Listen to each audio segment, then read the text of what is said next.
Happy new year তোমাদের সবাইকে। নতুন বছরের প্রথম ভিডিওটা তোমাদের রিকোয়েস্টের প্রোডাক্টের রিভিউ দিয়ে শেয়ার করছি। এটা হলো মার্সের প্রাইমার, ইটস আ গ্লো ও ক্লক বা গ্রিপিং প্রাইমার তোমরা বলতে পারো। লাস্ট ইয়ার খুব ভাইরাল গেছে। আর এখানে দেখতেই পাচ্ছ আমি ডিসকাউন্টেড প্রাইসে প্রোডাক্টটাকে পেয়েছি, তোমাদের সাথে শেয়ার করলাম। টোটাল 30 ml অফ প্রোডাক্ট, 4 ইয়ার্সের শেলফ লাইফে 349 এমআরপিতে তোমরা পাবে। আর এই যে প্রথমে এটা বেরোতে চাইছিল না, তারপর এটার ফর্মুলাটা ট্রেক করলাম।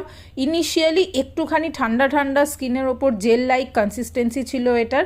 আর সত্যি কথা বলতে আমার তো এটাকে স্নেল মিউসিন একটা কোনো জেল বা ক্রিমের মতন মনে হয়েছে, আমার ভালো লেগেছে। আর দেখো গ্রিপিং প্রাইমার সত্যিই গ্রিপ করছিল, ভারী জিনিস করতে পারছিল না, বাট এই যে প্যাকেজিংটা কিন্তু করে নিয়েছে। এটা ইউজ করার পর যখন আমি মেকআপ এটাতে কন্টিনিউ করলাম, সত্যি সত্যি এটা মেকআপটাকে খুব ভালো বেস দিচ্ছে, খুব ভালো গ্রিপ করছে। বাট সামার টাইমের জন্য আমি বলবো এটা অনেক ভালো। উইন্টারে তোমরা একটু অ্যাভয়েড করে যেও, আর অবশ্যই এটা ট্রাই করে দেখো, খুব ভালো একটা